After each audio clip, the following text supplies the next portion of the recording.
إن الحمد لله نحمده ونستعينه ونستغفره ونؤمن به ونتوكل عليه ونعوذ بالله من شرور أنفسنا ومن سيئات أعمالنا من يهده الله فلا مضل له ومن يضلل فلا هادي له ونشهد أن لا إله إلا الله وحده لا شريك له ونشهد أن محمدا عبده ورسوله أما بعد فقال الله تبارك وتعالى إنك لعلى خلق عظيم۔ عزیز دوستو اور پیارے ساتھیو، میں سب سے پہلے اللہ رب العزت کا شکریہ بجا لاتا ہوں کہ وہ ہم اور آپ کو اس مبارک مجلس میں جمع ہونے کی توفیق بخشی، اور جیسے وہ ہم کو اس مبارک مجلس میں جمع کیا ہے اسی طریقے سے ہم تمام کو جنت الفردوس میں جمع کریں، آمین یا رب العالمین۔ ہدایت ایک بہت بڑی انمول چیز ہے۔ اگر آپ سے کوئی سوال کرے کہ دنیا میں ایسی چیز بتائیے جس کی کوئی قیمت نہیں، تو آپ جواب میں کہیے ہدایت۔ ہدایت دین کے پر چلنا، اللہ کا ڈر، آخرت کا ڈر، جنت کو جانے کی امید، دوزخ سے ڈر، یہ تمام چیزیں جسے ہدایت کہتے ہیں۔ اور اللہ تعالیٰ جسے چاہتا ہے اسے ہدایت دیتا ہے۔ قانون کیا ہے؟ اللہ تعالیٰ جسے چاہتا ہے اسے ہدایت دیتا ہے، لیکن پیدا کیا سب کو رزق دے گا، سب کو جو ہے دنیا میں پنپنے چھوڑے گا، لیکن ہدایت صرف ان لوگوں کو دے گا جسے اللہ تعالیٰ چاہتا ہے۔ یہ ہدایت اللہ اپنے پاس رکھا ہے۔ آپ صلی اللہ علیہ وسلم بھی لوگوں کو توفیق ہدایت دے نہیں سکتے، اس لیے اللہ تعالیٰ آپ صلی اللہ علیہ وسلم کو دیکھ کر کہتا ہے اِنَّكَ لَا تَهْدِي مَنْ أَحْبَبْتَ وَلَكِنَّ اللَّهَ يَهْدِي مَن يَشَاءُ۔ اے اللہ کے رسول صلی اللہ علیہ وسلم، آپ جسے چاہے ہدایت دے نہیں سکتے۔ ہدایت یہ اللہ کی خاصیت ہے، اللہ چاہے گا تو ہدایت دے گا، چاہے گا تو ہدایت نہیں دے گا۔ دنیا میں جو پبلک ہے، جو اسٹرینتھ ہے، وہ کتنی ہے؟ 6 بلین ہے، 600 بلین، اتنے لوگ ہیں۔ اس میں کتنے پرسنٹیج مسلمان ہیں؟ ہاں 45، یعنی 1/3 ہیں مسلمان۔ 1/3 مسلمانوں میں، یعنی دیکھیے اس میں ہدایت میں آدھے چلے گئے پانی میں، نصارہ ہیں، یہود ہیں، ہندو ہیں، چلے گئے آدھے، بس ان میں سے اللہ تعالیٰ آدھوں کو مسلمان بنایا مثال طور پر۔ اب مسلمانوں میں شیعہ ہیں، کئی باطل فرقے ہیں جن کے کافر ہونے میں کوئی شک نہیں، لیکن لوگ ان کو مسلمان کہتے ہیں تو وہ مسلمانوں کے ساتھ چل رہے ہیں۔ ایسے بے شمار فرقے ہیں جن کو کتاب و سنت، اللہ اور اللہ کے رسول سے کوئی واسطہ نہیں۔ ان میں سے صحیح ہدایت، صحیح توحید کن لوگوں کو دیا ہے؟ کتنے پرسنٹیج ہے؟ 5% سمجھیا، یعنی باقی کتنے لوگ ہیں؟ پورے لوگ پانی میں چلے گئے۔ اب 5% میں جو توحید میں ہے، ان کو واقعی اللہ کا ڈر دل میں، واقعی آخرت کا ڈر، واقعی دنیا میں اللہ سے ڈر کر چلنا، اللہ کے شریعت پر چلنا، کتنے لوگوں کو دیا ہے؟ 5% میں سے آپ نکالیں گے تو وہ بھی کیا ہے؟ 50% سمجھا، 5 میں سے 50%۔ اب 50% میں کتنے لوگوں کو اللہ تعالی لوگوں کو ہدایت دینے کے لیے، لوگوں کی فکر، دین کی فکر، لوگوں کو دین کی طرف کھینچنے کے لیے، لوگوں کو دعوت کا کام کرنے کی توفیق کتنے لوگ ہیں؟ اس میں سے 50% ہے۔ دیکھیے ہدایت یہ انمول چیز ہے۔ کیوں اللہ تعالیٰ ان نصارہ کو نہیں دیا؟ کیوں ان یہود کو نہیں دیا؟ کیوں ان باطل فرقوں کو نہیں دیا؟ آپ کو کیوں چنا؟ آپ کی کیا قیمت ہے اللہ کے پاس؟ آپ کو کیوں اللہ تعالیٰ چنا؟ آپ کو اللہ تعالیٰ نے کیوں یہ سوچ دی؟ کئی لوگ ہیں دنیا کے اندر، ان لوگوں کو یہ سوچ نہیں دیا، آپ کو فقط دیا ہے۔ کیوں؟ یہ بہت بڑی نعمت ہے میرے دوستوں، اس پر آپ پوری زندگی سجدے میں گزاریں گے تو بھی کم ہے۔ لیکن ہم کو کیا کرنا ہے؟ اس ہدایت کو، اس نعمت کو پہچاننا چاہیے، پہچان کر اسے صحیح فائدہ اٹھانا چاہیے۔ تو یہ بہت بڑی ہدایت، بہت بڑی نعمت، بہت بڑی انمول چیز ہے میرے دوست۔ تو آپ کو اللہ تعالیٰ نے جو ہدایت دیا ہے، آپ کے دل میں اللہ تعالیٰ نے جو ڈر رکھا ہے، دین سیکھنے کا شوق، دین سیکھنے کی محبت، لوگوں تک دین پھیلانا، اپنی زندگی میں دین لانا، اپنے بچوں میں دین لانا، اپنے معاشروں میں دین لانا، یہ بہت بڑی چیز ہے میرے دوست، بہت بڑی توفیق ہے۔ اس پر آپ اللہ کا شکر ادا کیجئے اور مزید ہدایت کے لیے دعا کیجئے اور مزید ہدایت حاصل کرنے کی محنت کیجئے۔ ہدایت پر ہمیشہ رہنا یہ گارنٹی نہیں۔ آج آپ کے دل میں اتنی محبت، اللہ کا اتنا ڈر ہے، لیکن کل آپ ایسے ہوں گے، کوئی گارنٹی ہے؟ نہیں ہے، چھین سکتا ہے۔ اللہ تعالیٰ کی دو انگلیوں کے درمیان بندے کا دل ہے، جیسے چاہے پھیر دے۔ کئی لوگوں کو ہم دیکھتے ہیں دین میں اچانک بدل گئے، پورا بھول گئے ہو۔ بہت بڑی مصیبت ہے میرے دوستوں۔ ہدایت پر چلنا یہ بہت بڑی نعمت ہے اور یہ بہت بڑا نازک مسئلہ ہے۔ تو اس لیے بندوں کو چاہیے کہ ہمیشہ دعا کرتے رہیں۔ کیا دعا؟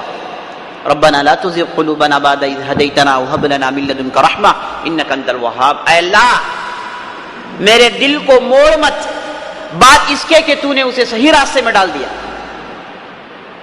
اے اللہ مجھے ہدایت دے، بلا شبہ تو دینے والا ہے۔ اور نماز میں کیا سورت پڑھتے ہیں ہم؟ سورہ فاتحہ، اس میں کیا کہتے ہیں؟ اہدنا الصراط المستقیم، اے اللہ سیدھے راستے پر چلا۔ تو ہدایت جو ہے بہت بڑی نعمت ہے میرے دوستوں، اس کے جو ہے دعا کرتے رہنا، اس کو جو ہے ڈرتے رہنا کہ کہیں اللہ تعالیٰ ہمارا دل پھیر نہ دے۔ اللہ تعالیٰ کے پاس دعا کرتے رہنا چاہیے۔ جب بھی آپ کسی آدمی کو دیکھتے ہیں جو ہدایت پر نہیں ہے، جو صحیح راستے پر نہیں ہے، اسے دیکھتے ہی حقارت کی نظر، اسے دیکھتے ہی اسے کم سمجھنا، یہ ہمارے توحید والوں کے پاس ہے۔ جی ایک بدعتی کو دیکھے حقارت سے اسے دھتکار دیے، ایک اسے دیکھے حقارت سے دھتکار دیے، یہ مت کیجیے۔ یہ ہدایت اللہ تعالیٰ کے ہاتھ ہے۔ گارنٹی نہیں کہ آپ جنت کو جائیں گے، گارنٹی نہیں کہ آپ اسی راستے پر چلتے رہیں۔ تو ایسے لوگوں کو دیکھے تو سب سے پہلے آپ اپنے دل میں جو ہدایت ہے اسے پہچانے اور اس کے تعلق سے اللہ تعالیٰ کی بارگاہ میں شکر گزار بنے۔ اس کے بعد اس آدمی کے لیے ہدایت کی دعا کیجیے۔ اسی لیے کسی مصیبت زدہ کو دیکھیں، کوئی بیمار ہے، کوئی کچھ مصیبت میں ہے، تو اسے کیا دعا پڑھنا چاہیے؟ آپ صلی اللہ علیہ وسلم کیا سکھائے ہیں؟ الحمدللہ الذی فضلنی علی کثیر ممن خلق تفضیلا، الحمدللہ الذی عافانی مما ابتلاک وفضلنی علی کثیر ممن خلق تفضیلا۔ تعریف ہے اللہ رب العزت کے لیے جس نے مجھے وہ مصیبت نہیں دی جسے وہ تجھ کو دیا ہے، اور مجھے کئی لوگوں پر فضیلت دی ہے۔ یعنی میرے اندر ایسی خوبیاں ہیں کئی لوگوں کے پاس نہیں ہیں۔ آپ کے پاس 2 آنکھ ہے، کئی لوگوں کے پاس آنکھیں نہیں ہیں۔ آپ کے پاس پیر ہیں، ہاتھ ہیں، آپ تندرست ہیں، جا کر دیکھیں ہسپتال میں سالوں سال سڑ رہے ہیں، ہاسپٹل میں مختلف قسم کی بیماریاں ہیں، ایک ایک آدمی کو 10 15 بیماریاں ہیں۔ آپ کے پاس ساری نعمت ہے کہ آپ الحمدللہ چلتے ہیں پھرتے ہیں۔ جا کر اس آدمی سے پوچھئے جو چل نہیں سکتا، جا کر اس آدمی سے پوچھئے جس کے ہاتھ نہیں ہے کہ ہاتھ کی اہمیت کیا ہے، پیر کی اہمیت کیا ہے، آنکھوں کی اہمیت کیا ہے۔ اللہ تعالیٰ نے آپ کو یہ سب کچھ دیا ہے۔ تو میرے دوستوں شکر گزار بننا اور مزید شکر مانگنا، مزید ہدایت مانگنا، یہ بندے مومن کا شیوا ہے، بندے مومن کا راستہ ہے۔ ٹھیک ہے، چند باتیں تھی جس کا تعلق جو ہے سمجھے شروع سے تھا۔ ہم یہ مجلس میں جمع ہوتے ہیں اس وجہ سے کہ ہم آپ صلی اللہ علیہ وسلم کی سیرت سنیں۔ سیرت النبی صلی اللہ علیہ وسلم میں ہم نے کئی باتیں سنی، عرب کی تاریخ، عرب کی حکومتیں، اور آپ صلی اللہ علیہ وسلم کے آباء و اجداد۔ اور ہماری بات جہاں رکی تھی وہ یہ تھی کہ آپ صلی اللہ علیہ وسلم کی پیدائش، آپ صلی اللہ علیہ وسلم کب پیدا ہوئے؟ 9 ربیع الاول، راجح قول، ایک روایت ہے 12 ربیع الاول۔ آپ صلی اللہ علیہ وسلم مکے میں پیدا ہوئے اور بنو ہاشم کے خاندان میں پیدا ہوئے۔ آپ صلی اللہ علیہ وسلم کے والدہ کا نام آمنہ بنت وہب الزہری اور والد کا نام عبداللہ بن عبد المطلب الہاشمی، اور آپ صلی اللہ علیہ وسلم واقع فیل کے 50 دن بعد پیدا ہوئے، 50 دن بعد پیدا ہوئے۔ اور آپ صلی اللہ علیہ وسلم جب پیدا ہوئے تو تو بعض روایتوں میں آتا ہے کہ آپ صلی اللہ علیہ وسلم کے پیدا ہوتے ہی شام کے بڑے بڑے ایوانے، بڑے بڑے پیلسز چمکنے لگے، اور ایران میں کئی بت جو ہے گر گئے، اور کئی جو ہے قبے گر گئے، اور جو آتش گدا تھا جہاں آگ جلتی تھی ہمیشہ وہ بجھ گئی. یہ بعض روایتیں ہیں. اور اس کے بعد ہم نے دیکھا کہ آپ صلی اللہ علیہ وسلم پیدا ہونے کے بعد آپ صلی اللہ علیہ وسلم کا نام کیا رکھا گیا؟ محمد. یہ کون رکھے؟ عبد المطلب. اور ان کے والدہ نے کیا نام رکھا؟ احمد. دیکھیے محمد کا جو نام ہے یہ مشہور نہیں تھا، عربوں میں نام محمد نہیں رکھتے تھے. آپ صلی اللہ علیہ وسلم سے پہلے پورے تاریخ میں صرف 3 ایسے لوگ ہیں جن کا نام محمد تھا. ایک آدمی تھا جس کا نام محمد بن سفیان بن مجاش ہے. محمد بن سفیان بن مجاش ہے پورے عرب میں، سمجھے آپ. یہ آدمی جو ہے ایک مشہور شاعر ہے جس کا نام فرزدق، اس کے دادا کا دادا تھا، سمجھے آپ. دوسرا آدمی جس کا نام محمد تھا، محمد بن اوحیحہ بن حلاج، ایک آدمی تھا محمد بن اوحیحہ بن حلاج. ایک تیسرا آدمی تھا جس کا نام محمد بن حمران بن ربیعہ. یہ 3 ہی لوگ تھے عرب میں جن کے نام محمد تھے، ورنہ اس کے علاوہ کوئی محمد کے نام سے مشہور ہے ہی نہیں. تو عبد المطلب نے آپ صلی اللہ علیہ وسلم کے لیے بہترین نام چنا اور وہ نام رکھا گیا محمد بن عبداللہ. آپ صلی اللہ علیہ وسلم کا نام ہے. آپ صلی اللہ علیہ وسلم پیدا ہوئے تو پھر کون سا مسئلہ آیا؟ رضاعت کا، دودھ پلانے کا. ہم نے گزشتہ کے مجلس میں سنا کہ کیوں عرب ایسا کرتے ہیں. تو ہوا ایسے کہ آپ صلی اللہ علیہ وسلم کو ابو لہب کی لونڈی جن کا نام سویبہ تھا، انہوں نے چند دنوں تک دودھ پلایا. پلانے کے بعد اب عبد المطلب کو تلاش اس کی ہوئی کہ کوئی ایسی دائیا آئے جو آپ صلی اللہ علیہ وسلم کو دودھ پلائے گاؤں سے.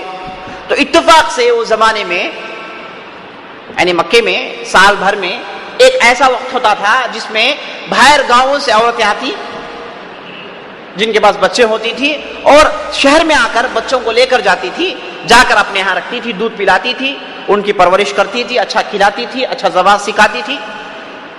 تو اتفاق سے اس زمانے میں آپ صلی اللہ علیہ وسلم کے پیدا ہونے سے 1-2-3 مہینے کے بعد چند عورتیں نکل کر آئیں مکے کے باہر سے. مکے کے باہر جو گاؤں تھی وہاں سے نکل کر آئیں. کئی لوگ آتے ہیں، اس میں سے بنو سعد بن بکر. یہ لوگ کون ہیں؟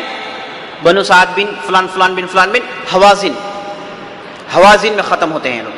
حوازن کون ہیں؟ قیس اعلان کی اولاد میں سے. قیس اعلان کون ہے؟ مضر کی اولاد ہے جی، اور مضر عدنان میں ملتے ہیں. ٹھیک ہے. تو ان میں جو حوازن کے قبیلے والے جن کا نام بنو سعد بن بکر تھا، مشہور تھے لوگ، مکے کے باہر رہتے تھے، گاؤں میں رہتے تھے، دیہاتوں میں رہتے تھے. تو اس میں سے ایک عورت تھی جن کا نام حلیمہ بنت ابی ذؤیب. یہ عورت اپنے شوہر کے ساتھ جن کا نام تھا حارث بن عبد العزہ، یہ 2 نکل کر مکے کو آتے ہیں تاکہ ان کو کوئی بچہ مل جائے. اور خاص طور پر ایسی عورتیں اچھے خاندان میں تلاش کرتی ہیں، اچھے مالدار لوگوں کو تلاش کرتی ہیں تاکہ پیسے داد و بخشش اچھا ملے. تو جب آئی عورتیں، حلیمہ کہتی ہیں، ابن ہشام کی روایت ہے جس میں حلیمہ بنت ابی ذؤیب کہتی ہیں کہ میں جب اپنے گاؤں سے نکلی تو ہمارے گاؤں میں بڑی قحط سالی تھی، ہر طرف قحط، سوکھی زمین، بارش نہیں کئی برسوں سے، بڑی قسم و پرسی کی حالت تھی، بڑی تکلیف تھی. ایسی صورت میں میں اپنے گاؤں سے نکلی اپنے شوہر کے ساتھ تاکہ جاؤں مکے میں کوئی بچہ لوں تو پیسے ملے مجھے جس کے ذریعے سے ہماری تکلیف دور ہو جائے. تو میں جب نکلی میرے ساتھ گاؤں کی کئی عورتوں نے بھی سفر باندھا، وہ لوگ بھی نکل کر آئے. تو میرے پاس ایک گدی تھی، چھوٹی گدی، سفید گدی، اور ایک اونٹنی تھی. گدی میں سوار تھی، اونٹنی میں میرے شوہر سوار تھے. ہم 2 مکے کے راہ میں نکل گئے. راستے میں دوسرے قافلے کی عورتیں بھی تھیں، ان کے پاس بھی اونٹیاں اور گدیاں تھیں. سب کے سواریاں تیزی سے جا رہی تھی، سب تیزی سے جا رہے ہیں، لیکن میری گدی بہت دھیما انداز سے، بڑی ہی سلو تھی. میں بڑا کوشش کرتی تھی لیکن ٹھس سے مس نہیں ہوتی، بڑی دھیمے انداز سے. اور کاروان والے، قبیلے والے یہ کہنے لگے کہ حلیمہ یہ کیا مسئلہ ہے، تو کیوں اتنا جو ہے دھیما چل کر آ رہے, جلدی چل جانا ہے ہم کو. تو حلیمہ کہتی ہیں بڑی ایسی جو ہے تکدو, ایسی تکلیف میں ہم بڑی مشکل سے مکہ پہنچے. مکہ پہنچنے کے بعد میری جو ساتھیاں تھیں, سہیلیاں تھیں, سب جو ہے بچے کی تلاش میں مکے میں پھیل گئی. میں بھی جو ہے مکے میں تلاش کرنے کے لیے چلی گئی. سب سے پہلے میں جہاں پہنچی وہ تھے آپ صلی اللہ علیہ وسلم, جو شیرخوار بچے تھے. تو جب میں ان کے پاس پہنچی تو دیکھا کہ بچہ یتیم ہے, باپ نہیں ہے. اب جب باپ نہیں ہے تو میرے دل میں بات آئی کہ کیسے بخشش ملے گی مجھے, دادا ہے, ماں ہے, ٹھیک ہے, لیکن باپ کی بات نہیں آئے گی. تو یہ کہہ کر میں نے اس بچے کو چھوڑ دیا. اور یہ بچہ, میری ہر سہیلی اس بچے کے پاس آئی, اور وہ بھی جو میں نے کہا کہہ کر چھوڑ کر چلی گئی. کوئی نہیں لیے بچے کو, کیونکہ باپ نہیں ہے. تو ہم لوگ کسی اچھے بچے کے, جس کے باپ ہو, اچھے خاندان سے ہو, مالدار لوگ ہوں, ان کے بچوں کی تلاش میں ہم نکل گئی. میری سب سہیلیوں کو بچے مل گئے, سب کو بچے مل گئے, سب خوش تھی, لیکن مجھے آخر تک بچہ نہیں ملا. میں مکے میں بہت تلاش کیا اور آخری میں نکلنے کا موقع آ گیا. تو میں بڑی سوچ میں مبتلا ہو گئی. تو آخر میں میرے شوہر سے پوچھی کہ حارث, اگر آپ چاہیں تو میں اس بچے کو لے لوں جس کا باپ نہیں ہے, یتیم ہے, کچھ بھی نہ ملے تو جو ہے ویسی صورت میں سے لینے میں کوئی غلطی نہیں ہے. تو حارث نے کہا کہ ٹھیک ہے, کوئی مسئلہ نہیں, لے لو, دیکھیں گے انشاءاللہ تعالیٰ اس کے ذریعے سے کچھ ہم کو برکت نصیب ہو جائے. یہ کہتی ہیں, اور حلیمہ نکل کر جائے سیدھا آمنہ بنت وہب کے گھر کو پہنچتی ہیں. پہنچ کر اس بچے کو لے لیتی ہیں صلی اللہ علیہ وسلم. لے کر نکلتی ہیں, کہتی ہیں کہ ہم جب اس بچے کو لے کر میں اپنے ڈیرے میں آئی, جیسے ڈیرے میں آئی میرے سینے میں دودھ آنا شروع ہو گیا. میں نے اس بچے کو دودھ پلائی, خوب پلایا, اور اس کے ساتھ, اس بچے کے ساتھ میرا بیٹا تھا, سگا بیٹا, اسے بھی میں نے خوب دودھ پلایا. اور ہمارا مسئلہ یہ تھا جب ہم آ رہی تھی کہ یہ بچہ جو میرا بیٹا تھا, دودھ نہ ہونے کی وجہ سے بڑا ہی بل بلاتا تھا, بدکتا تھا, رات میں سوتا ہی نہیں تھا, ہم کو نیند آتی نہیں تھی. اور اونٹی بھی دودھ نہیں دیتی تھی, اس کا بھی تھن سوکھ گیا تھا. ایسی بڑی مصیبت تھی. لیکن جب یہ بچے کو میں لے کر آئی تو اچانک میرے سینے میں دودھ آ گیا, اور میرے شوہر اٹھے اور اون کو نتھارنے لگے, تو اس سے میں بھی بہت زیادہ دودھ آنے لگا, تھن بھر گیا تھا دودھ سے. تو جیسے دودھ نتھارے, اس کے بعد حارث آ کر بولے کہ اے حلیمہ, ہو سکتا ہے کہ اس بچے کی برکت ہے. تو حلیمہ نے کہا کہ ہاں ہو سکتا ہے, اللہ تعالیٰ سے ہم یہی امید کرتے ہیں. یہ کہنے کے بعد کہتی ہیں کہ ہم دوسرے دن صبح نکلے سفر میں, تو میری گھوڑی, میری جو ہے گدی اتنی تیزی سے چلنے لگی, اور یہ اونٹنی بھی بڑی تر و تازہ ہو گئی, بڑی تیزی سے چلنے لگی. اور اتنا تیز چلنے لگی میں کہ میرے قافلے کی عورتیں, سہیلیاں کہنے لگی کہ حلیمہ کیا مسئلہ ہے, تو نے کیا پلا دیا اس گدی کو, اچانک اتنی تیز کیسے ہو گئی؟ یہی گدی تھی جس میں تو آئی تھی, ہم جانتے ہیں, لیکن اچانک اس گدی کیا ہو گیا؟ حلیمہ نے کہا پتا نہیں, میری گدی جو ہے تر و تازہ ہو گئی اور بڑی تیزی چل رہی ہے. اور یہ لوگ بڑی جو ہے تیزی کے ساتھ اپنے گاؤں کو پہنچتے ہیں, بنو سعد کو پہنچتے ہیں. اس کے بعد حلیمہ کہتی ہیں کہ اس کے بعد سے ہم برکتوں پر برکتیں ہمارے گھر میں, صلی اللہ علیہ وسلم, برکتوں پر برکت. کیا برکتیں ہیں؟ کہتی ہیں کہ میرے جانور جب چرنے جاتے ہیں, واپس آتے ہیں تو ان کے تھن دودھ سے بھرے ہوئے ہوتے ہیں, اور ہم خوب دودھ نتھارتے ہیں اور پیتے ہیں, بیچتے ہیں. اور میرے گھر میں جو بچے تھے, وہ ان لوگوں کو تو میں زیادہ دودھ پلانے کے قابل بن گئی. اور دوسرے سہیلیوں کی حالت یہ ہے کہ جب ان کے بکریاں چرنے جاتی ہیں, واپس آتی ہیں تو سوکھے تھن, کچھ بھی نہیں ہے. تو بڑی مصیبت پڑ گئی تھی ان لوگوں کو. وہ لوگ پریشان ہو کر اپنے چرواہوں کو, چرواہے ہوتے ہیں جو بکریوں کو چراتے ہیں, اپنے چرواہوں کہنے لگی کہ تم جاؤ, جا کر حلیمہ کا جو چرواہا ہے, جو بکریاں چراتا ہے, وہاں تم اپنے بکریوں کو چراؤ. لیکن وہ آئے, چرائے, لیکن اس کے باوجود بھی ان کے بکریوں کے تھن بھرتے نہیں تھے. لیکن میرے بکریاں ایسی تھیں, واپس آتی تو موٹی تازی اور تھن بھری ہوئی, اور ہم دودھ خوب پیتے. اور اس طریقے سے شیرخوار بچے کو ہم نے خوب دودھ پلایا. اور آپ صلی اللہ علیہ وسلم ان لوگوں کے پاس 2 سال رہے. 2 سال تک انہوں نے حلیمہ کا دودھ پیا. اور آپ صلی اللہ علیہ وسلم کے ساتھ کون کون دودھ پیے؟ ایک شخص تھے جن کا نام حذافہ, یعنی حلیمہ سے, وہ تھے سویبہ سے, یہ حلیمہ سے, آپ صلی اللہ علیہ وسلم. اور اس کے بعد حذافہ, ہاں فرسٹ سویبہ سے, کل گزشتہ مجلس میں سنایا, وہ سویبہ سے. اب جو ہے حلیمہ سے، اور اس کے بعد حلیمہ کے 2 سگے بچے، اور اس حلیمہ سے حمزہ نے بھی دودھ پی ہے. حمزہ اور آپ صلی اللہ علیہ وسلم بالکل ہم عمر ہیں. حمزہ کس کے بچے ہیں؟ عبد المطلب کے بچے ہیں. ہاں، عبد المطلب ابھی زندہ ہے. حمزہ نے حلیمہ سے دودھ پیا ہے. اور اس کے بعد ابو سفیان صخر بن حرب، انہوں نے بھی جو ہے حلیمہ سے دودھ پیا ہے. تو ابو سفیان اور حمزہ اور ابو سلمہ بن عبد الاسد المخزومی اور آپ صلی اللہ علیہ وسلم رضاعتی بھائی ہیں. ابو سفیان رضاعتی بھائی ہیں اور چچے زاد بھائی بھی ہیں. حمزہ تو چچا ہیں اور ابو سفیان چچے زاد بھائی ہیں. ابو سفیان جو ہے عبد شمس کے لڑکے ہیں. عبد شمس صخر بن حرب بن امیہ بن عبد شمس. عبد شمس کون ہے؟ اسی کے اولاد میں عبد مناف، عبد شمس، عبد الدار ہیں.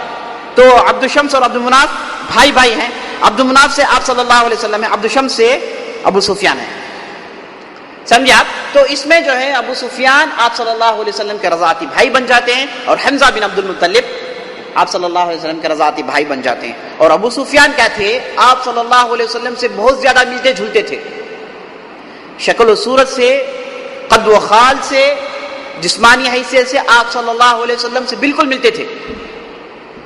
بہرحال تو آپ صلی اللہ علیہ وسلم کے رضاعتی بھائی ہیں، اور آپ صلی اللہ علیہ وسلم اس گاؤں میں اچھی آب و ہوا میں اور اچھا دودھ جو ہے کھانا کھا کر بڑے تر و تازہ ہو گئے، بڑے تر و تازہ.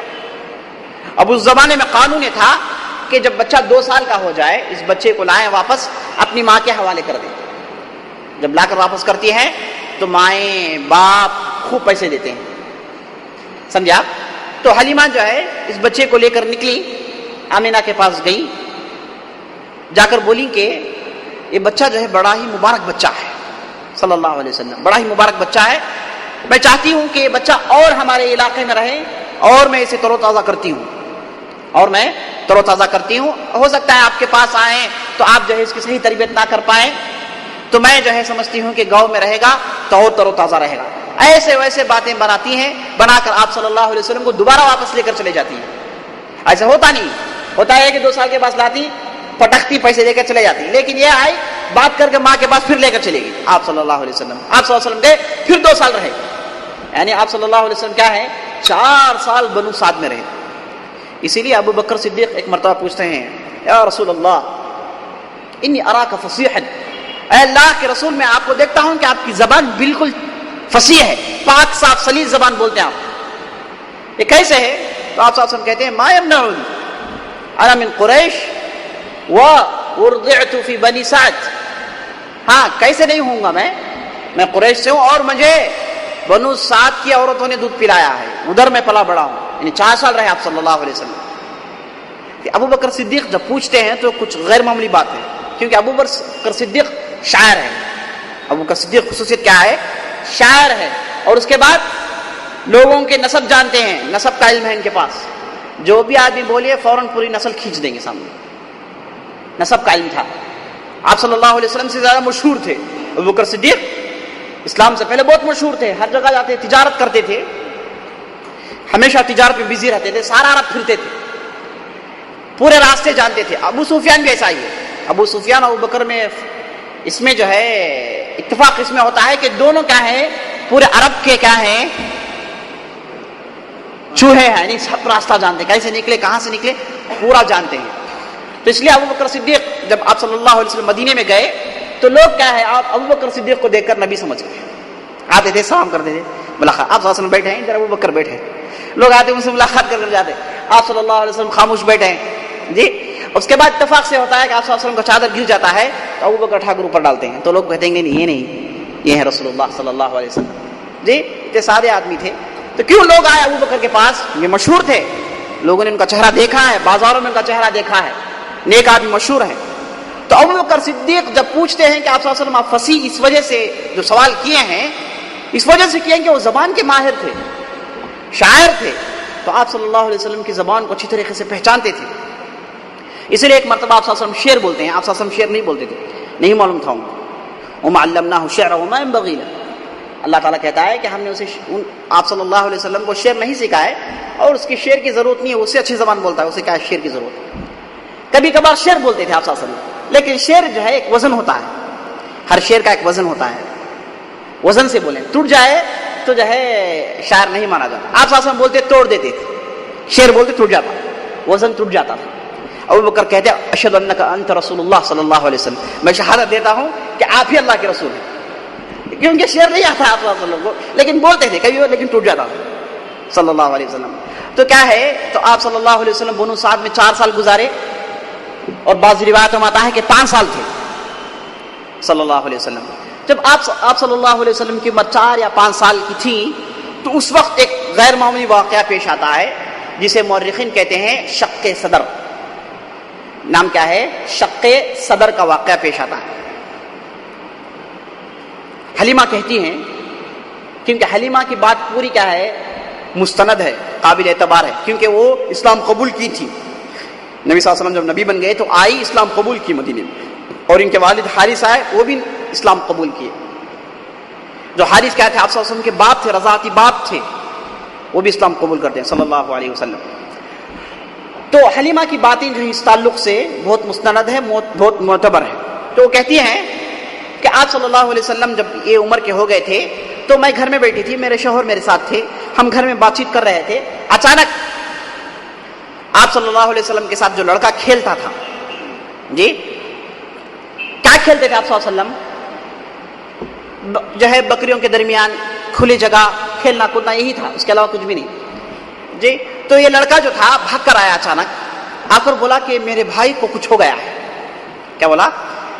میرے بھائی کو کچھ ہو گیا ہے. تو حلیمہ کہتی ہیں کہ ہم دونوں دوڑے جا کر دیکھی کیا ہو گیا ہے. تو ہم دو دیکھ رہے ہیں کہ آپ صلی اللہ علیہ وسلم کا چہرہ، آپ صلی اللہ علیہ وسلم کا رنگ اترا ہوا ہے. ہم نے سوال کیا کہ محمد کیا مسئلہ ہے؟ تو آپ صلی اللہ علیہ وسلم کہے کہ نہیں، 2 آدمی آئے تھے، ان لوگوں نے مجھے لٹانے کے بعد میرے سینے سے پیٹ تک چیرنے کے بعد ان لوگوں نے میرے دل کو نکالا، پھر دل کو چیرا، دل کو چاک کرنے کے بعد اس میں سے ایک کالا نقطہ اٹھائے، نکال کر بولے کہ ھذا نقطہ شیطان، یہ جو ہے شیطان کا نقطہ ہے. یہ کہنے کے بعد انہوں نے اس نقطے کو پھینک دیا، پھر میرے دل کو جوڑ دیا اور میرے دل کو زمزم کے پانی سے دھونے کے بعد پھر اس جگہ رکھ دیے، پھر میرے سینے کو کلوز کر دیے، بند کر دیے. اس کے بعد وہ چلے گئے. تو حلیمہ سنتی ہیں تو ان کو سمجھ میں نہیں آیا کہ کیا واقعہ پیش آیا ہے، کیا ہوا، بچہ کیا کہہ رہا ہے. رنگ بھی اترا ہوا، ڈر جاتی ہے، کہتی ہیں کہیں کچھ نہ ہو جائے بچے کو. میں جو ہے 2 مرتبہ جا کر لے کر آئی ہوں، اب بچے کو کچھ ہو جائے تو کل کے دن مجھے لوگ پکڑیں گے، مجھے برا بلا کہیں گے. تو یہ کہتی ہیں اپنے شوہر کے پاس میں نے کہہ دیا، اور ہم نے چند دنوں کے بعد پھر مکے کا سفر کیا، اس بچے کو لے کر گئے، جا کر ان کے والدہ کے حوالے کر دیے. والدہ نے سوال کیا کہ کیا ماجرا ہے، تم لوگوں کا یہ آنے کا وقت نہیں ہے، اور اتنے زور و شور سے لے کر گئی اور واپس لا کر کر رہی ہیں، کیا ماجرا ہے، صحیح سے بتانا، بات کچھ ہے تم لوگ چھپا رہے ہو. تو حلیمہ ادھر کی باتیں کرنے لگی، لیکن آمینہ نے کہا کہ نہیں، کچھ ہے دال میں کالا، صاف بتا دو کیا مسئلہ ہے.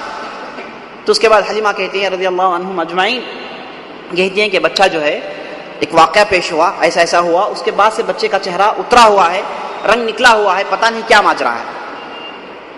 اس کے بعد آمینہ کہتی ہیں کہ تو نہیں جانتی، یہ بچہ غیر معمولی بچہ ہے، یہ بچے کا مسئلہ ہے کچھ نرالا ہے. یہ جب پیدا ہوا تو اس کے 2 ہاتھ زمین میں تھے، سر اوپر دیکھ رہا تھا بچہ ہے. بچے کا جو ہے پیدائشی نرالی ہے. اور اس کے بعد میں نے خواب میں دیکھا ہے کہ یہ بچہ میرے پیٹ میں نور کی اہمیت رکھتا ہے. یہ کہہ کر کہتی ہیں کوئی مسئلہ نہیں، ڈر مت، بچے جو ہے یہ بچہ میرا نرالا ہے. یہ کہہ کر آمینہ لے لیتی ہیں اپنے ساتھ. تو اب آپ صلی اللہ علیہ وسلم کی عمر کتنی ہے؟ 6 سال کے ہیں آپ صلی اللہ علیہ وسلم. یہ شق صدر کا واقعہ ہے، 2 مرتبہ پیش آیا، ایک اب اور اس کے بعد نبی بننے کے بعد. انشاءاللہ جب ادھر پہنچیں گے تو ہم دیکھیں گے کہ کیسے ہوا. تو اس کے بعد آپ صلی اللہ علیہ وسلم اپنے والدہ کے ساتھ رہتے ہیں، اور آپ صلی اللہ علیہ وسلم کو سب سے زیادہ دیکھنے والے کون ہیں؟ آپ صلی اللہ علیہ وسلم کے دادا، جن کا نام عبد المطلب ہے. بہت چاہتے تھے آپ صلی اللہ علیہ وسلم کو، جہاں کہیں بھی جاتے اپنے ساتھ رکھتے. جہاں کہیں بھی بیٹھتے فیصلے کرتے، کیونکہ بڑے آدمی تھے، سردار تھے، جب بھی فیصلے آتے تو آپ صلی اللہ علیہ وسلم ساتھ رہتے، جہاں کہیں بھی گئے ساتھ محمد صلی اللہ علیہ وسلم۔ ہوتا یہ تھا کہ آپ صلی اللہ علیہ وسلم کو لوگوں نے عزت کی نگاہ سے دیکھنا شروع کر لیا۔ عبد المطلب اور اتنی عزت دے رہے ہیں، لوگوں نے عزت کی نگاہ سے دیکھنا شروع کر لیا۔ اور عبد المطلب کے بیٹے جو 10 بچے تھے، وہ کہتے ہیں کہ عبد المطلب کے لیے ہم ایک فرش ڈالتے تھے، ایک جو ہے مسند رکھتے تھے جس میں عبد المطلب بیٹھتے تھے کعبے کے پاس۔ ہمیں فرش ڈال دینے کے بعد ہم تمام ارد گرد بیٹھ جاتے، کس کے؟ اس فرش کے۔ ہم میں سے کسی کی مجال نہیں کہ اس فرش پر بیٹھے، کیونکہ ہمیں سمجھتے تھے کہ فرش کے حقدار کون ہے؟ عبد المطلب ہیں، یہ بہت بڑی چیز ہے، اس میں کوئی نہیں بیٹھ سکتا۔ لیکن محمد صلی اللہ علیہ وسلم آتے، ان کے لیے کوئی مسئلہ نہیں، سیدھا چڑھتے فرش پر بیٹھ جاتے۔ جب ہم دیکھتے کہ فرش میں بیٹھ گیا ہے بچہ تو جھپکتے اور بچے کو اتارنے کی کوشش کرتے، تو عبد المطلب کہتے نہیں چھوڑ دو اسے، کہتے ہیں کہ چھوڑ دو، یہ بچہ جو ہے انوکھا بچہ ہے، نرالا بچہ ہے، ایسے بچہ میں نے نہیں دیکھا ہے۔ کیونکہ آپ صلی اللہ علیہ وسلم بچپن سے وقار، بچپن سے عزت، بچپن سے وہ چہرے میں روب، سب کچھ تھا آپ صلی اللہ علیہ وسلم۔ اللہ تعالیٰ نے ایک الگ جو ہے آپ صلی اللہ علیہ وسلم کو جو ہے پیدا کیا اور اسی طریقے سے ان کی دیکھ بھال کی۔ اور انبیاء کو اللہ تعالیٰ اپنے خاص خصوصیت میں پالتا ہے۔ ہم نے موسیٰ کے اس میں دیکھا ہے، کہاں پلے؟ فرعون کے محل میں پلے، فرعون کے محل میں سب کچھ ہوا فرعون کے محل میں، لیکن مارے کسے؟ فرعون جی۔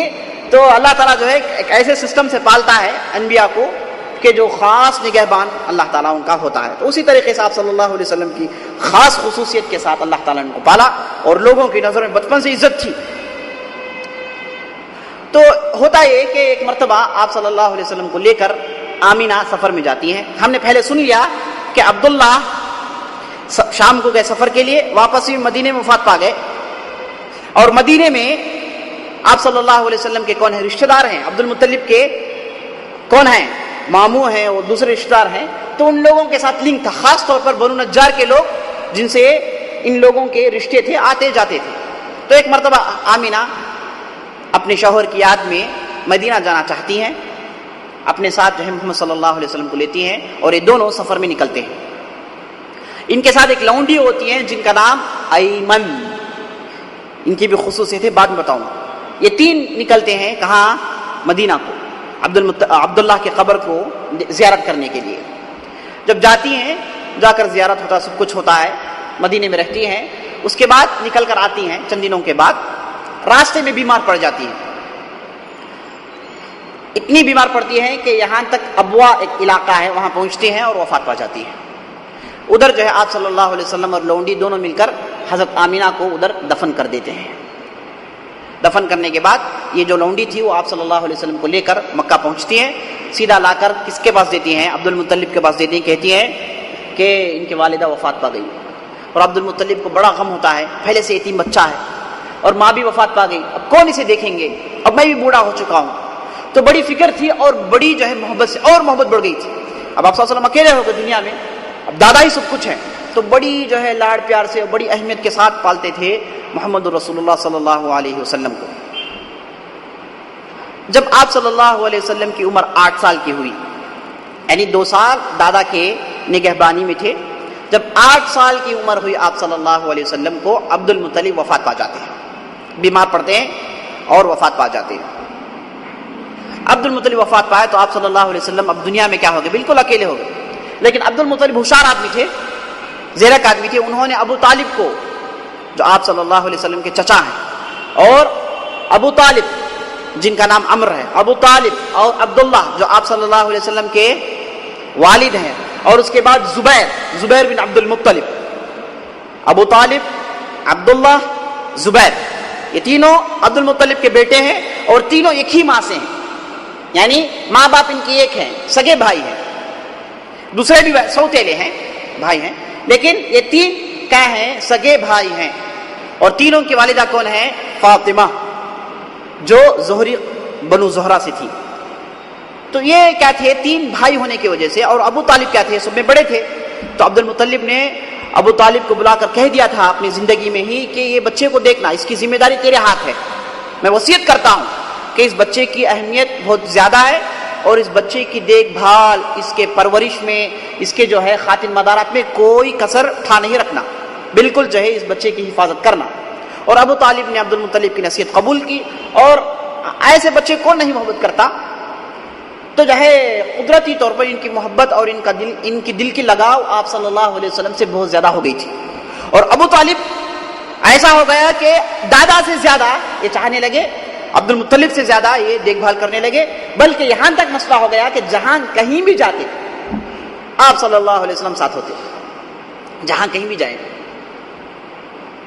گھوڑے میں سوار ہوئے تو ساتھ ہیں، اونٹ میں سوار ہوئے ساتھ ہیں، گھر میں گئے ساتھ ہیں۔ ابو طالب کہاں ہیں؟ مکے میں رہتے تھے، اور ان کے گھر میں ان کے بچوں کے ساتھ کون ہے؟ محمد رسول اللہ صلی اللہ علیہ وسلم۔ اب تک حضرت علی پیدا نہیں ہوئے۔ حضرت علی کون ہے؟ ابو طالب کے لڑکے ہیں، اور ابو طالب بھی بہت بڑے شاعر ہیں، سمجھے آپ؟ تو آپ صلی اللہ علیہ وسلم کی پرورش کس کے گھر میں ہو رہی ہے؟ ابو طالب کے گھر میں ہو رہی ہے، اور اسی وجہ سے آپ صلی اللہ علیہ وسلم جب بڑے ہوئے، اور ابو طالب کو کئی بچے تھے، اور ایک مرتبہ ایسا ہو گیا کہ تجارت میں نقصان ہوا اور بڑی قسم مرسی کی حالت میں آ گئے، تو ابو طالب کے بچوں کو آپ صلی اللہ علیہ وسلم نے اپنے پاس رکھا تھا، اور خاص طور پر حضرت علی کو لے لیے تھے۔ حضرت علی کو آپ صلی اللہ علیہ وسلم نے پالا ہے، اور جعفر کو، ایک دوسرے بھائی حضرت علی سے تھوڑے بڑے ہیں، جعفر کو کون پالے ہیں؟ عباس بن عبد المطلب، جو ابو طالب کے بھائی تھے، عباس بن عبد المطلب، وہ پالے تھے۔ جعفر کو وہ پالے ہیں، اور حضرت علی کو آپ صلی اللہ علیہ وسلم پالے ہیں، کیونکہ ابو طالب آپ صلی اللہ علیہ وسلم کو پالے ہیں، اس کے بدلے میں آپ صلی اللہ علیہ وسلم نے حضرت علی کو پالا ہے، پوچھا ہے جی۔ آخری بچے تھے، وہ بالکل چھوٹے تھے، اور وفات پا گئے تھے ابو طالب۔ آپ صلی اللہ علیہ وسلم نے ان کو پالا پوسا، جو ہے ان کی تربیت کی، اور ایسی تربیت کی آخری آدمی نکلے۔ بہرحال تو ابو طالب جو ہے بڑی دیکھ بھالی سے ان کی جو ہے حفاظت کیے، بڑے جو ہے ان کی جو ہے خاطر مداد کیے، اور ہر قسم سے ان کی خدمت کی، بلکہ ساتھ ہی رہتے تھے۔ تو ایک مرتبہ تجارت کے لیے ابو طالب مکے سے نکلے، مقصد تھا کہ شام کو جائیں، اور دیکھ آپ سن رہے ہوں گے ہر آدمی شام کو جاتا ہے تجارت، عبد المطلب کے شام کو، عبداللہ کے شام کو، کیونکہ شام اڈا تھا تجارت کا، وہاں سے چیزیں لاتے تھے، مکے میں بیچتے تھے۔ مکے میں کون لیتے تھے؟ یمن سے آنے والے لیتے تھے۔ یمن سے جو آتے تھے ان کے پاس سے مکے والے کیا کرتے تھے؟ چیزیں خرید لیتے تھے، اور وہ لے کر جا کر شام میں بیچتے تھے۔ یہ تھا ان کا ٹریڈنگ سسٹم۔ بہرحال تو ابو طالب تجارت کے لیے نکلتے ہیں، شام کا رخ تھا۔ جب اونٹ میں بیٹھے تو آپ صلی اللہ علیہ وسلم آ کر پیر پکڑ لیے، بولے کہ میں بھی آپ کے ساتھ آؤں گا۔ تو ابو طالب بولے کہ بچے جو ہے چھوڑ نہیں سکتا، میں ساتھ لے کر چلے گئے۔ ابو طالب اور آپ صلی اللہ علیہ وسلم اب کہاں ہے؟ شام کے سفر میں۔ آپ صلی اللہ علیہ وسلم جزیرۃ العرب، جزیرے سے، عرب سے ایک مرتبہ باہر نکلے ہیں، بس جزیرے سے، پورے جزیرے سے ایک مرتبہ باہر نکلے ہیں بس، اس کے علاوہ کبھی بھی آپ صلی اللہ علیہ وسلم عرب سے باہر نہیں نکلے، لیکن ساری دنیا کو تعلیم دی آپ صلی اللہ علیہ وسلم۔ بہرحال تو تجارت کو جاتے ہیں، شام کے قریب جاتے ہیں، ایک واقعہ پیش آتا ہے، اگرچہ کہ واقعے میں اس کے روایت میں کئی علماء نے جو ہے شک و شبہات کا اظہار کیا ہے، لیکن تاریخی کتابوں میں واقعہ مشہور ہے۔ وہ واقعہ یہ ہے بحیرہ الراہب کا یہ واقعہ ہے۔ ہوتا یہ ہے کہ ابو طالب جب شام کو جا رہے تھے تو ان کا گزر شام کے ایک بستی میں ہوتا تھا، وہ بستی سے جا کر شام کو جاتے تھے۔ جب اس بستی میں پہنچے تو اس بستی میں ایک بہت بڑا راہب رہتا تھا، بہت بڑا پادری، فادر جسے کہتے ہیں، وہ رہتا تھا، اور اس کا کام کیا تھا فادر کا کہ وہ اوپر چرچ میں بیٹھتا اور صرف عبادت کرتے رہتا، اور پورے شام کے لوگ اسے بہت بڑا پوپ مانتے تھے، پورے شام کے لوگ اس کے پاس آتے تھے اور یہ سب کو گائیڈ لائنز دیتا تھا۔ بہت بڑا پوپ اور پادری تھا، اپنی جگہ سے کبھی بھی نہیں اترتا، لوگ اس کے پاس جاتے تھے۔ ہوا یہ کہ جب آپ صلی اللہ علیہ وسلم کا قافلہ آ رہا تھا تو جو پوپ تھا اپنے چرچ کے اوپر سے نظارہ کر رہا تھا، دیکھتا تھا۔ تو جب اس نے دیکھا کہ دور سے قافلہ آ رہا ہے تو دور سے پہچان لیتا ہے کہ قافلے میں غیر معمولی آدمی موجود ہے، قافلے میں ایک نرالا آدمی موجود ہے۔ تو اس نے یہ سوچا کہ اس قافلے میں آدمی کون ہے، اسے دیکھنا چاہیے، کون آدمی ہے، کون نرالا آدمی ہے۔ تو اس نے کیا کیا، فوراً اپنے آدمیوں کو دوڑا کر بولا کہ جو قافلہ آ رہا ہے قریش کا قافلہ، پہچان لیتا ہے قریش کے لوگ ہیں، اور ان لوگوں سے کہہ دینا کہ آج پادری کے پاس، راہب کے پاس بہت بڑی دعوت ہے تمہارے لیے خاص۔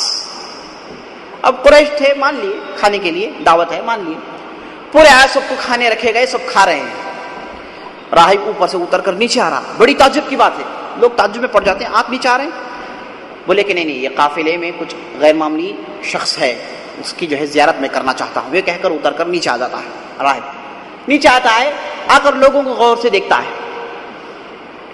دیکھ کر کہتا ہے کہ کوئی آدمی چھوٹ گیا ہے؟ لوگ کہتے ہیں کہ نہیں پورے تو ہیں، ہاں ایک چھوٹا بچہ ہے، ہم نے جو ہے اسے اپنے سامان دیکھنے کے لیے ادھر چھوڑ آیا ہے، پورا جو ہے سامان رکھے تھے تو چھوٹے تھے آپ صلی اللہ علیہ وسلم 8 سال کے، تو ہم نے کہا کہ بچے کو ادھر چھوڑ دے، یہ پورا جو ہے سامان دیکھ لے۔ اور ہے ابلا اسی لیے تو دعوت چل رہی، جا کر لے کر آؤ اسے، جی اسی لیے تو دعوت چل رہی۔ فوراً جو ہے ایک قریشی اٹھتا ہے، اٹھ کر دوڑ کر جاتا ہے، جا کر جو اس بچے کو لے کر آ کر جو ہے اپنے بازو میں بٹھاتا ہے۔ تو بحیرہ جو ہے بڑی غور سے آپ صلی اللہ علیہ وسلم کو دیکھتا ہے، کبھی نیچے دیکھتا ہے، کبھی اوپر دیکھتا ہے، کبھی آپ ہاتھوں کو دیکھتا ہے، اس کے بعد بلاتا ہے، اپنے بازو میں بٹھاتا ہے، بٹھا کر کہتا ہے کہ تجھے کیسی نیند آتی ہے، تو کیسا سوتا ہے؟ آپ صلی اللہ علیہ وسلم بولتے ہیں کہ میں ایسا سوتا ہوں۔ لوگوں سے پوچھتے ہیں کہ اس کی عادت کیا ہے؟ لوگ کہتے ہیں کہ بچہ جو ہے دودھ کا دھلا ہوا ہے، کچھ بھی کبھی ہم نے کچھ بھی غلطی نہیں دیکھی بچے سے۔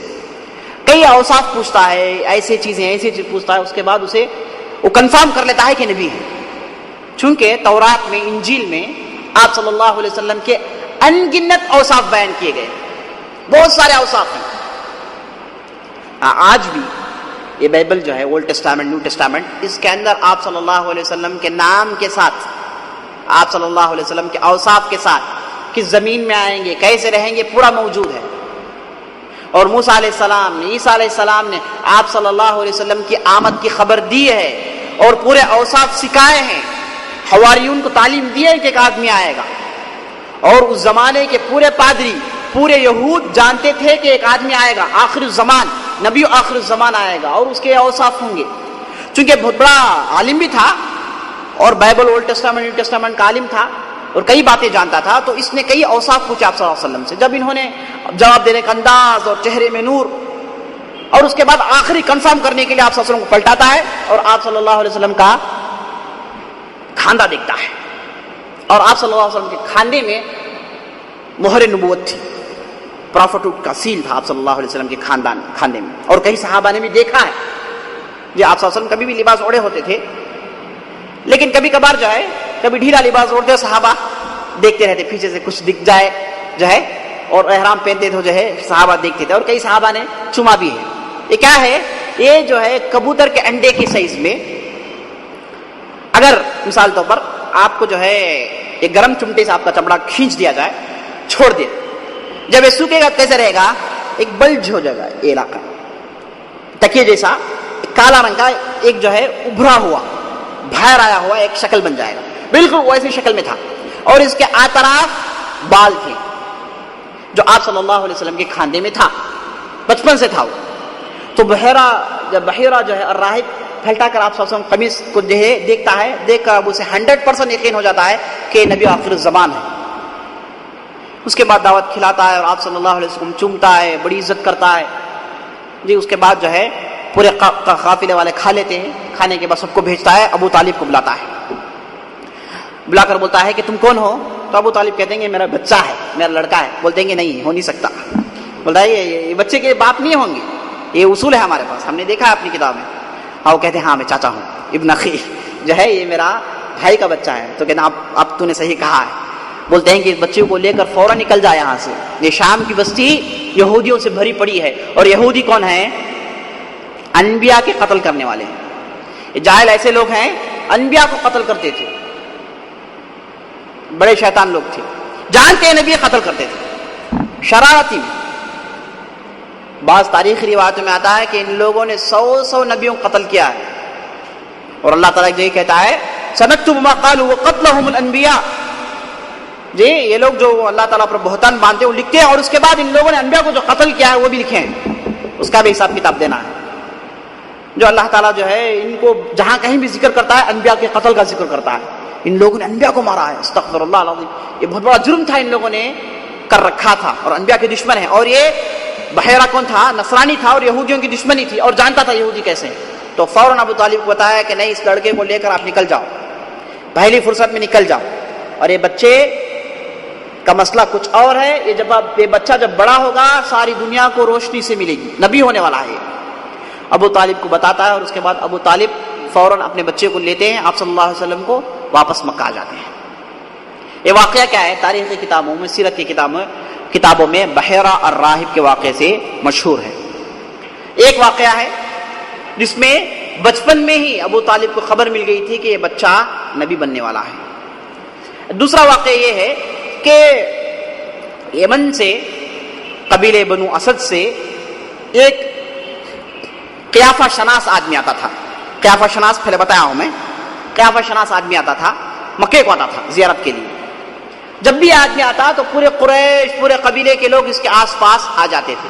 ہر آدمی سوالات کرتا تھا. اس کو جو ہے بہت بڑا عالم سمجھتے تھے، ساحر سمجھتے تھے، کاہن سمجھتے تھے. تو ایک مرتبہ جب وہ آیا تو ابو طالب آپ صلی اللہ علیہ وسلم کو لے کر گئے. تو وہ آدمی بیٹھا تو اس کی نظر آپ صلی اللہ علیہ وسلم پر پڑی. پڑھنے کے بعد وہ آدمی بات کر رہا تھا. اس کے بعد جو ہے لوگوں میں وہ بچے کو تلاش کرنے لگا. بولا کہ ایک بچے کو میں نے تھوڑی دیر پہلے دیکھا ادھر، وہ بچہ کدھر ہے؟ ابو طالب کے پیچھے کھڑے تھے آپ صلی اللہ علیہ وسلم. ابو طالب سمجھ گئے کہ یہ آدمی کیا ہے. اب پہلے واقعہ ہوا تھا بحیرہ الراہب کا.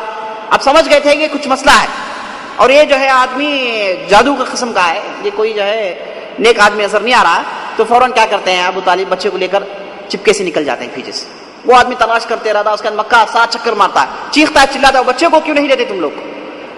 چیختا ہے، چلاتا ہے، لیکن اسے آخر تک نہیں ملتے. آپ صلی اللہ علیہ وسلم وہ چلے جاتا ہے واپس. یہ دو واقعات پیش ہوئے جو ہے، واقعہ جو ہے تاریخ میں ملتے ہیں جس میں آپ صلی اللہ علیہ وسلم کے نبی ہونے کا خبر پہلے ہی دے دیا گیا تھا. اور ابو طالب کو معلوم تھا، اس لیے ابو طالب آخری تک آپ صلی اللہ علیہ وسلم کا ساتھ دیے. لیکن آبائی اجداد، آبائی دین چھوڑنے کے لیے راضی نہیں تھے. اللہ بہتر جانتا ہے. یہ واقعہ پیش آیا. اس کے بعد آپ صلی اللہ علیہ وسلم مکے میں تھے. کیسے تھے، کیا کیا واقعات پیش آئے، اس کی زیادہ تفصیل نہیں ملتی. بلکہ ایک واقعہ ایسا ملتا ہے جس میں آپ صلی اللہ علیہ وسلم کی پاک دامنی، آپ صلی اللہ علیہ وسلم کی حیا کیسی تھی معلوم ہوتا ہے. ہوتا یہ ہے کہ قریش کعبے کی تعمیر کے لیے لوگوں کو جمع کرتے ہیں، کعبے کی تعمیر شروع کرتے ہیں. ایک دیوار گر گیا تھا، اسے کھڑاتے ہیں. تو پورے قریش کے لوگ جمع ہوئے اور اس دیوار کو باندھے. تو کیا کرتے تھے، قریش کے بچے جاتے تھے، پتھر لا کر دیتے تھے، وہ جاتا تھا وہ پتھر لا کر دیتا تھا. اس طریقے سے قریش کے بچے مدد کرتے تھے اور یہ لوگ دیوار بنتے تھے. اور آپ صلی اللہ علیہ وسلم عباس بن عبد المطلب کون ہیں؟ چچا ہیں. آپ صلی اللہ علیہ وسلم کے چچا ہیں اور ہم عمر تھے. اور آپ صلی اللہ علیہ وسلم کے بچپن کے دوست تھے، ساتھ تھے. عباس اور عبد المطلب ساتھ، عباس بن عبد المطلب اور محمد بن عبداللہ بچپن کے دوست ہیں. تو ہوتا یہ ہے کہ عباس بن عبد المطلب اور آپ صلی اللہ علیہ وسلم جاتے تھے، پتھر لا کر دیتے تھے. چھوٹے تھے تو ان لوگوں نے کیا کیا، اپنا تیوبند نکالا، اپنے نیچے کا جو ہزار نکال کر اپنے کھانڈے میں ڈال لیے تھے تاکہ پتھر رکھے تو کھانڈے میں اثر نہ آئے، تکلیف نہ ہو. کپڑا ڈال لیے تھے عباس، جا کر جو پتھر لا کر دے دیتے. آپ صلی اللہ علیہ وسلم کیا ہے، اپنا تیوبند نہیں نکالے، ایسے ہی جاتے تھے، لا کر جو ہے پتھر دیتے تھے. تو عباس نے کہا کہ بھائی تجھے تکلیف نہیں ہوتی تو بھی نکال، تو بھی ڈال لے، اوپر نیچے کچھ بھی نہیں ہے، تو بھی نکال، تو بھی ڈال لے اور جو ہے آسانی ہو جائے گی. تو آپ صلی اللہ علیہ وسلم نے جو ہے سوچا، اس کے بعد ٹھیک ہے، نکال کر جو ہے آپ صلی اللہ علیہ وسلم ڈال لیتے ہیں. ڈالنے کے لیے آگے بڑھتے ہیں تو آپ صلی اللہ علیہ وسلم دھڑام سے گرتے ہیں، دھڑام سے گر جاتے ہیں. عباس دوڑ کر آتے ہیں، اٹھاتے ہیں آپ صلی اللہ علیہ وسلم. کہا کہ کیا ہوا محمد، کیا مسئلہ ہے؟ تو کہتے ہیں کہ ایک آدمی آیا، اس نے خوب تماشا دیا مجھے، تماشا دے کر کہا کہ نیچے باندھ، یہ کیا کر رہا ہے؟ اس کے بعد جو ہے میں گر گیا. تو عباس بولے ٹھیک ہے تم نیچے باندھ لینا، میں اوپر ڈالتا ہوں. کہہ کر جو ہے وہ مدد کرتے ہیں. یہ واقعہ ملتا ہے. اس کے علاوہ آپ صلی اللہ علیہ وسلم اس کے بعد، یعنی یہ جو ہے 8-9 سال کا واقعہ، اس کے بعد سے 5 سال آپ صلی اللہ علیہ وسلم کیا کیے اس کی تفصیل نہیں ملتی. لیکن جیسے یہ واقعہ بتایا، یہ واقعہ ہے. اس کے بعد آپ صلی اللہ علیہ وسلم مکے کے لوگوں کے لیے ان کے بکریاں چراتے تھے صلی اللہ علیہ وسلم. حدیث میں آپ صلی اللہ علیہ وسلم کہتے ہیں کہ کوئی نبی ایسا نہیں گزرا جس نے بکریاں نہیں چرائی ہو. صحابہ پوچھتے ہیں آپ صلی اللہ علیہ وسلم کہتے ہیں حتی انا، ہاں میں بھی بکریاں چرایا ہوں. مکے میں جانتا ہوں کن قبائل کے لوگوں کے لیے بکریاں میں چراتا تھا. آپ صلی اللہ علیہ وسلم بکریاں بھی چرائے. علماء اس کی حکمت میں لکھتے ہیں کہ بکریوں کو چرانے والے کے پاس غیر معمولی حکمت ہوتی ہے، نرمی ہوتی ہے، بخلاف اونٹ کو چرانے والے کے پاس اونٹ کے جو لوگ ہیں وہ سخت ہوتے ہیں، دماغ جو ہے گرم ہوتا ہے. یہ جو بکریاں چراتے ہیں ان کے دماغ نرم ہوتے ہیں اور بکریوں کے ساتھ نرم سے پیش آنا ہے. اونٹ کو آپ جو ہے ماریے پلٹا کر مارے گا، بکریاں نہیں مارتی جی. اس کے بعد کیا ہے، اونٹ کو آپ جتنا ہی ماریے آپ کے ہاتھ ٹوٹ جائیں گے لیکن اونٹ کے پیر نہیں ٹوٹیں گے. اونٹ کے پیر بڑے سخت ہوتے ہیں. اس لیے ایک شاعر کہتا ہے سمر العجایات یترک الحصى زیما ولم یقی رؤوسہن تنعیل. کہتا ہے کہ ان کے جو پیر ہیں اونٹ کے یہ جو ہے مضبوط بھانس سے ہیں، مضبوط بھانس سے ہیں. یہ زمین میں رکھتے ہیں پیر تو زمین میں جو چھوٹے موٹے کنکریاں ہوتی ہیں وہ دھول دھول بن جاتی ہیں. ہوتا نہیں ہے، ہوتا ہے. ویٹ اس کا کیا ہے 400-500 کلو تک کا ہوتا ہے اور پیر بھی خطرناک ہوتے ہیں، مارے آدمی ختم ہو جاتا ہے. اس کے بعد کہتا ہے یترک الحصى زیما، یہ جو ہے کنکریاں کو یہ پاؤڈر بنا کے اڑا دیتے ہیں. اور اس کے بعد کیا ہے، آپ گھوڑوں کو دیکھیں گے کہ نیچے نال مارتے ہیں، گھوڑوں کو جو ہے ٹاپ مارتے نیچے تاکہ تیز بھاگے. اونٹوں کو نہیں مارتے، نیچرلی ہے اس کے اندر، نیچرلی جو ہے نال مارے ہوئے ہیں اس کے اندر، مضبوط ہے. کہتا ہے ولم یقین رؤوس الاکم تنعیل، یہ اگر پہاڑ میں بھی چڑھ جائیں تو ان کو جو ہے نال کی ضرورت نہیں ہے، ایسے ہی چڑھتے ہیں. یہ سب سے بہترین اونٹوں کے اوصاف بیان کرنے والا کعب بن زہیر. کعب بن زہیر ایک بہت بڑے شاعر تھے. آپ صلی اللہ علیہ وسلم کے پاس آئے، آ کر اسلام قبول کی. تو آپ صلی اللہ علیہ وسلم کے پاس جب آ رہے تھے تو راستے میں بہترین اشعار پڑھتے ہیں. اس میں اونٹوں کو اوپر سے لے کر نیچے تک پورا اونٹ کیا کرتا ہے بیان کرتے ہیں، اشعار میں بیان کرتے ہیں. بہرحال وہ وقت نہیں ہے، جو ہے بات کہاں سے نکلی. ہاں، بکریاں اس لیے چلاتے ہیں انبیاء تاکہ ان لوگوں کے اندر نرمی آئے، لوگوں کو کیسے لے کر چلے. اس لیے پبلک کو کیا کہتے ہیں لوگ، بیل بکریاں کہتے ہیں. کہتے نہیں کہتے. ان لوگوں کے پاس عقل نہیں ہے. ایک آدمی ایک طرف جائے پورے پیچھے جائیں گے، ایک آدمی غلطی کرے پورے ساتھ مل کر غلطی کریں گے، اپنے بھیڑ کے ساتھ مل کر رہیں گے جی، جھتے میں مل کر رہتے ہیں. بالکل ویسے ہی تو انبیاء کو ایک ٹریننگ دی جاتی ہے بچپن سے کہ جھتوں کو کیسے پالیں، اس میں سے ایک اکیلا نکل جائے تو اسے کیسے واپس لائیں، ان لوگوں کے ساتھ کیسے نرمی سے پیش آئیں. اور ان کے پیر جو ہے نرم ہوتے ہیں، مارے ٹوٹ جائیں گے، گر جائے ٹوٹ جائیں گے، پہاڑ سے گرے ٹوٹ جائیں گے، پتھر گر جائے ٹوٹ جائیں گے. اونٹ کے ایسا نہیں ہوتا ہے. تو اس لیے آپ صلی اللہ علیہ وسلم کو بھی اللہ تعالیٰ نے کیا کیا، بکریاں چرانے کا ایک تعلیم دیا آپ صلی اللہ علیہ وسلم. اور موسیٰ کو بھی ہوا نہیں ہوا، بلکہ موسیٰ 10 سال چلا ہے. موسیٰ کو جو ہے ٹریننگ کچھ ہارڈ ہے، کیمپ جو ہے ٹائٹ ہے، 8-10 سال ہے. 10 سال جا کے مدائن میں، مصر میں تھے، بادشاہ تھے، مدائن گئے، کچھ بھی نہیں ہے وہاں کے جو تھے. کیا بولے وہ،